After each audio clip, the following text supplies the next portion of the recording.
साधना वगैरह करते हैं, ध्यान वगैरह जो भी मतलब किसी का भी है, तो जो जैसे करंट लगता है कई बार बॉडी के अंदर, देखिए और ऐसा करंट लगता है इतना ये भयंकर। करंट क्या होता है, देखिए हमारी जब हाँ, ये क्या चीज़ है बताइए। ये करंट ऐसे होता है जब हम ध्यान करते हैं, ये ध्यान की अवस्था है, करंट ऐसे नहीं लगता है, स्थूल देह में तो करंट है ही नहीं है। अच्छा। हमने कहा कि हमारे अंदर एनर्जी है, एनर्जी मीन्स बिजली है, बिजली मान लो जी।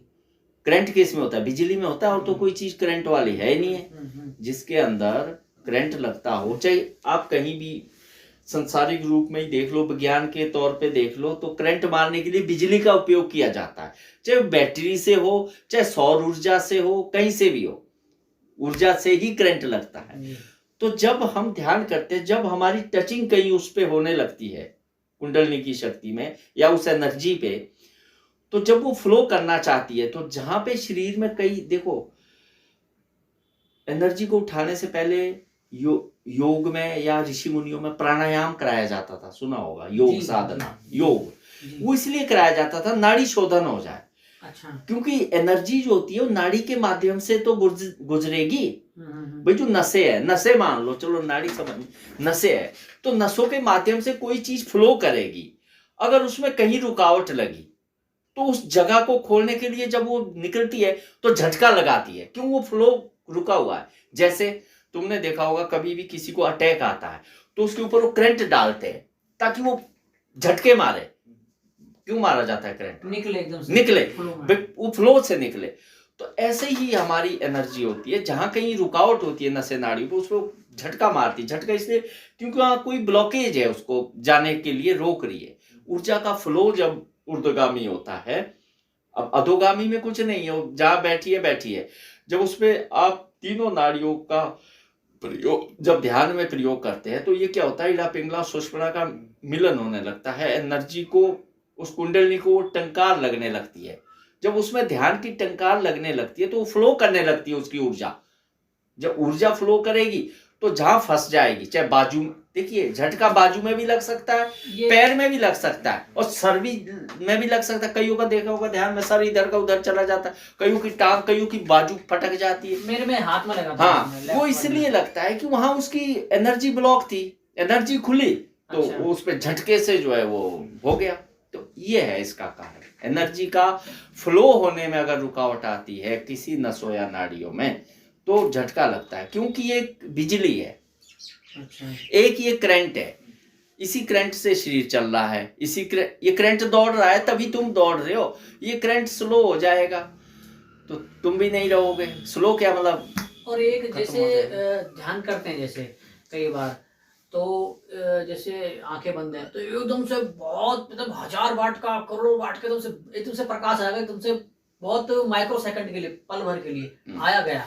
नहीं, वो देखिए प्रकाश वो हमेशा है। अच्छा। वो एक पल के लिए नहीं है, एक पल के लिए, इसीलिए वो एक पल के लिए हुआ कि तुम्हारा मन जागृत हो गया, वो हट गया। भाई तुम्हारी पकड़ उतनी नहीं थी, उस चीज को पकड़ने लायक नहीं थे, वो हटा कहीं नहीं है, आया भी कहीं से नहीं है, हटा भी कहीं से नहीं है।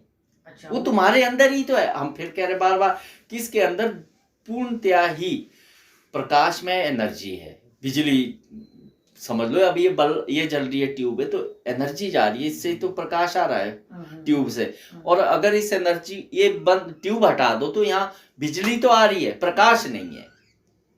बिजली तो आ रही है, उपकरण नहीं है ना यहाँ। अब जो उपकरण में जब वो फ्लो करने लगी, वो है, वो कहीं बाहर से थोड़ी नहीं आई, तुम्हारे अंदर थी। लेकिन जब तक तुम उसको समझ पाते, वो हट जाएगी। क्यों हट जाएगी, कि तुम्हारा मन जागृत हो गया, मन में विचार आ गए। विचारो, जब तक विचार नहीं गिरते, शून्य विचार नहीं होते, तब तक समाधि या ध्यान में पूर्णतया प्रवेश भी नहीं होता है। विचार ही तो ध्यान से रोकते हैं, और विचारों का ही खेल है, विचारों का ही शून्य होना है, और दृष्टा भाव में आना है, साक्षी भाव में। अगर नहीं विचार हटते तो साक्षी भाव में रहो, उस पर लिप्त मत हो, विचार चलने दो, साक्षी बने रहो।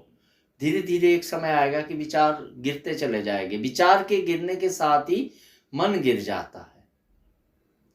जब विचार गिरते तो मन गिर जाता है, और जब तक विचार चलते मन चलता रहता है कि नहीं। और जब विचार गिरेगा मन गिरेगा, मन गिरेगा तो ध्यान में समाधि में प्रवेश होगा। ये ठीक है, अब मुझे भी निकलना है कहीं, मेरा भी टाइम काम करने नहीं दिया।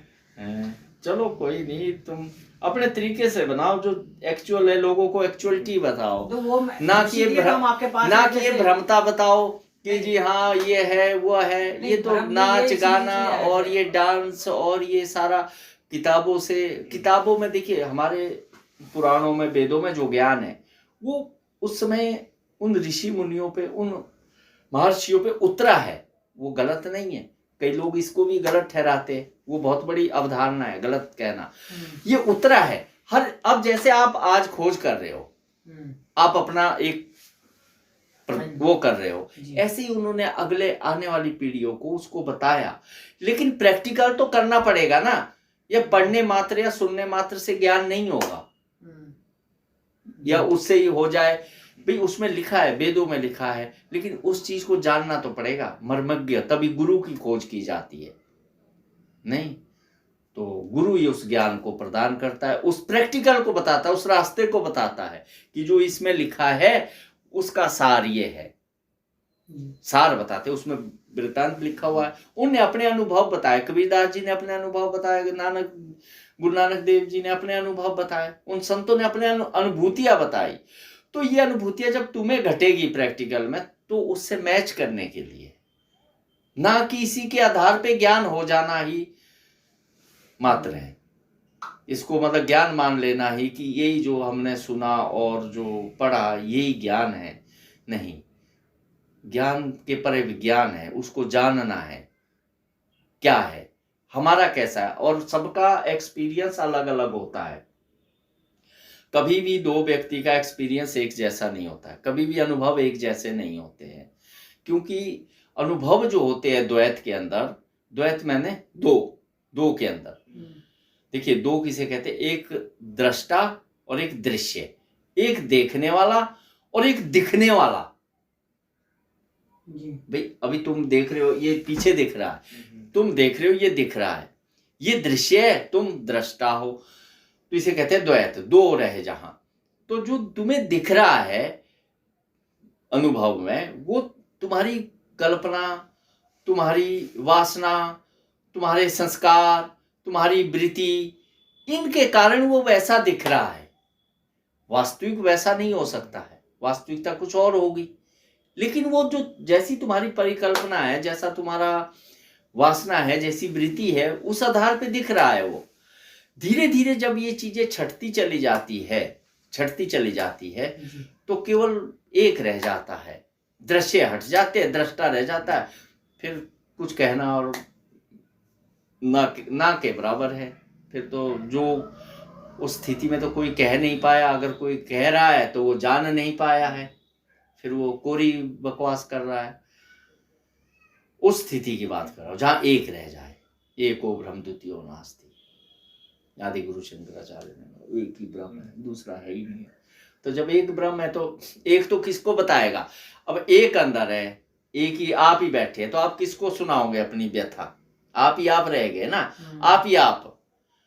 तो जब आप ही आप हो जाओगे तो किसको, कौन कहने वाला, कौन सुनने वाला, नहीं, सब खत्म हो गया, खेल खत्म हो गया, है कि नहीं। चलो ठीक है, फिर कभी मिलेंगे। एक फोटो ले लो, नहीं फोटो मत लो, हमारे कुछ भी मत लो तुम हमारे साथ, मतलब ऐसे तुमने अब देख लिया ना, हमें कोई दिक्कत नहीं है, फोटो की कोई जरूरत नहीं है।